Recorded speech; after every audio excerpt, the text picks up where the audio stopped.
Oiê, tudo bem com você? Vim trazer uma pergunta aqui pra você. Seu bebê tá seletivo? Ele comia super bem e de repente parou de comer? A introdução alimentar ela foi bem conduzida e de repente ele passou a recusar alguns alimentos ou fazer escolhas, catando alimento no prato? É sobre isso o vídeo de hoje e o seu bebê pode estar aí num quadro de seletividade alimentar. Vem comigo!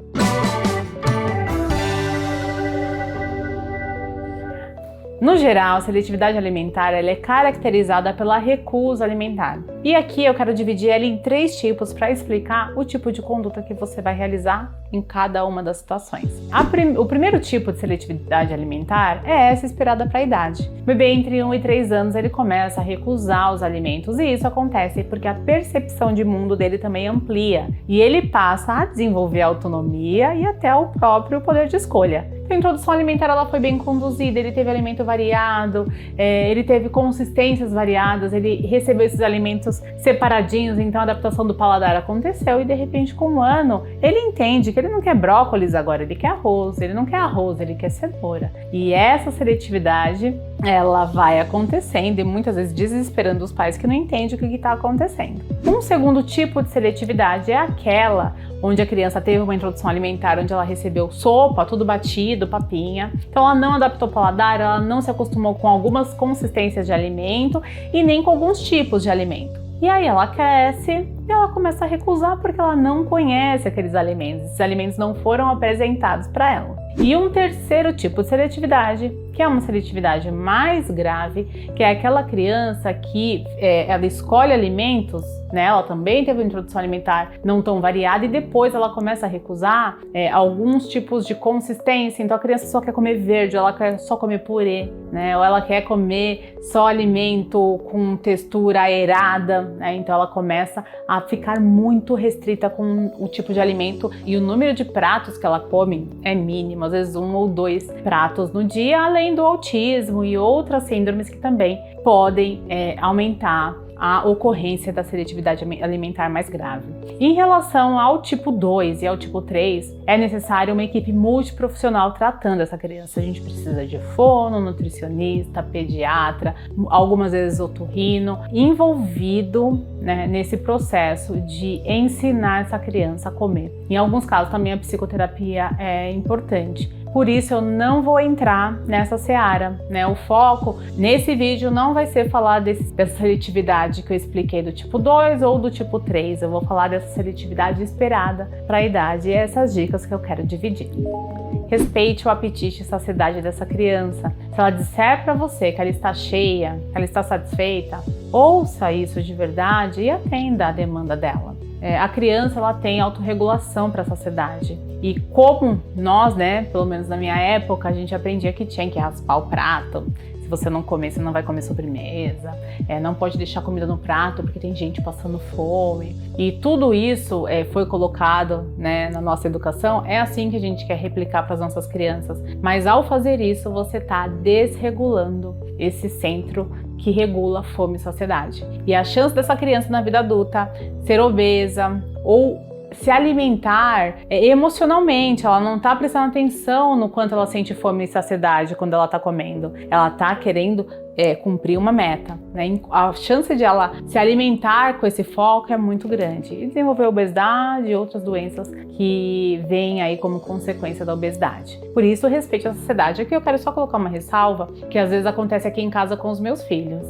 Eles não querem comer não porque eles não estão com fome, mas porque eles querem levantar para brincar ou porque eles querem levantar para fazer alguma outra coisa. Isso são casos à parte, A gente vai estimular eles a terminar de comer e falar que a brincadeira já começa. Não é também para deixar a criança cumprir a rotina do jeito dela, Tem sempre esse caminho do meio. É respeitar a saciedade, mas também entender quem é o seu filho, porque não existe regra geral, a gente não pode colocar todo mundo na mesma caixa, Tem que entender esse contexto, para também não achar que a regra ela deve ser colocada a qualquer custo. Segunda dica é mantenha uma rotina. Tenha as refeições oferecidas sempre mais ou menos nos mesmos horários, isso facilita também para o apetite dessa criança. Isso não quer dizer engessar, eu dou comida meio-dia, tem que dar meio-dia em ponto. mas é uma faixa de horário. E se a gente for observar, mesmo quem fala, eu não tenho rotina, você vai ter alguma coisa, um horário que você acorda, um horário que você dorme, um horário normalmente que você come. E com a refeição da criança também é importante fazer isso, sem estresse numa viagem, sem estresse num passeio, mas como rotina é tentar manter o mais fixo possível. Terceira dica, não seja, entre aspas, um cozinheiro quebra-galho. Sabe quando a criança ela não aceita nada que está na mesa e aí a gente dá o leite e oferece já o leite como recompensa ou como substituição da refeição? Não faça isso, porque isso pode reforçar esse padrão seletivo da criança. E isso eu estou falando no primeiro caso. É a criança que teve uma introdução alimentar adequada, ela sabe quais são os alimentos, ela conhece esses paladares, ela só está fazendo escolhas. Então dê opções na mesa para que ela faça essas escolhas. É diferente do caso do segundo e do terceiro, que aí são condutas individuais e que vai ter que ser avaliado todo um contexto. Quarta dica, torne a refeição um momento agradável, né? Faça alimentos divertidos, então hambúrguer com a carinha, hambúrguer caseiro, pãozinho com um rostinho, omelete na forminha, né? Então tem várias formas de deixar isso mais divertido e levar esse tipo de sentimento bom para a hora da refeição. Por isso que aí também não cabe a bronca, não cabe forçar o alimento, tem que ser um momento agradável e relacionado a sentimentos bons. Quinta dica, inclua o seu filho no processo, leve-o no supermercado, apresente quem é a dona Cenoura, o senhor Espinafre, a senhora Almeirão. Tem criança que vai ver um alimento no prato, ele não sabe nem que alimento é aquele. Mostre como é in natura, faça um bolo com ele, faça uma salada, monte uma sobremesa, prepare um arroz junto, mostre como que é esse processo do cru pro cozido, envolva a criança dentro da cozinha, ela vai se encantar por isso e ela vai dar chance, né, para conhecer esses outros alimentos quando ela estiver envolvida. Sexta dica, dê o bom exemplo. Se você come saudável, provavelmente seu filho vai comer saudável. Né? O hábito da casa será o hábito da criança. Muito difícil inserir um hábito de alimentos saudáveis na vida da criança se na casa as pessoas não comerem assim. Então, se o seu filho está nesse processo de conhecer novos alimentos e você ainda não come esses outros alimentos, entre nesse processo junto, coma junto, experimente, mostre que você também dá chance para esses outros alimentos para fazer essa adaptação do paladar. Tem muito adulto que não come também todas essas coisas, então a criança ela vai repetir aquilo que ela está vendo.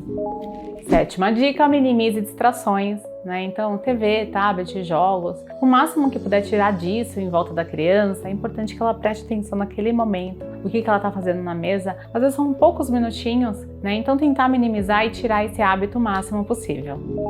Oitava dica, não ofereça a sobremesa como barganha ou como recompensa. Quando você faz isso, você reforça para essa criança que o alimento que ele está comendo é ruim e que depois que ele comeu o ruim, ele vai ganhar uma coisa boa. Né? Usa o conceito de complementariedade. Né? A sobremesa ela pode vir depois de uma refeição ou ela pode vir 2 vezes na semana e isso pode ser ajustado dentro dessa rotina. Mas nunca trocar o alimento que parece que é ruim, que ela precisa comer para ela ganhar a sobremesa, que é o bom. Nona dica, faça acompanhamento com uma fonoaudióloga. A criança, e eu tenho isso muito na experiência prática de acompanhamento, ela pode não estar comendo determinados alimentos porque a musculatura orofacial, a musculatura da região do rosto, da boca, não foi desenvolvida. Então ela não come carne, não é porque ela não gosta de carne, mas ela só consegue comer carne moída, desfiada, ela não consegue comer um bife porque ela não tem musculatura para mastigar essa comida. Isso porque ela recebeu alimento muito triturado, muito amassado e ela não desenvolveu isso na fase ali do primeiro ano. Então busque uma fonoaudióloga para fazer uma consulta em relação a isso, né? Verificar se esses músculos estão no lugar e não só isso, a fono vai ajudar também em relação ao treino de olfato, né? E outras coisas que acontecem nessa região e que vão estar interferindo diretamente no apetite dessa criança. E por fim, 10ª dica, né, um outro profissional importante aí que pode ajudar nessa parte de seletividade é o otorrino. Pode também ter obstruções mecânicas da respiração que vão fazer com que essa criança sinta menos o olfato, sinta menos o cheiro da comida. E o sabor, ele está muito relacionado ao odor, né? Então a criança ela não come porque ela não está sentindo o gosto direito, porque o nariz está tão tampado, ou de secreção, ou de obstrução mecânica, tipo uma adenoide, que só o otorrino pode ver e dizer entender se tem essa influência. Então é bom descartar tudo isso que é médico, né, mecânico, fisiológico, para você tratar somente das outras dicas, que é incluir a criança dentro desse alimento, fazer com que ela tenha essa relação respeitosa com a alimentação. E aproveitando esse vídeo, depois de 10 dicas longas aí para ajudar você a reverter esse quadro de seletividade que deixa nosso coração pequenininho, tem uma novidade. Agora, mês que vem, tem lançamento de um novo curso de seletividade. Então eu vou trazer todas essas dicas de uma forma muito prática, com toda a receitinha ali para você executar no seu dia a dia e auxiliar a reverter esse quadro que tanto angustia as famílias. Espero que vocês tenham gostado do conteúdo. Até o próximo vídeo. Não deixa de curtir, comentar, compartilhar e se cadastrar aqui na plataforma. De Mãe em Mãe, construiremos um novo maternário.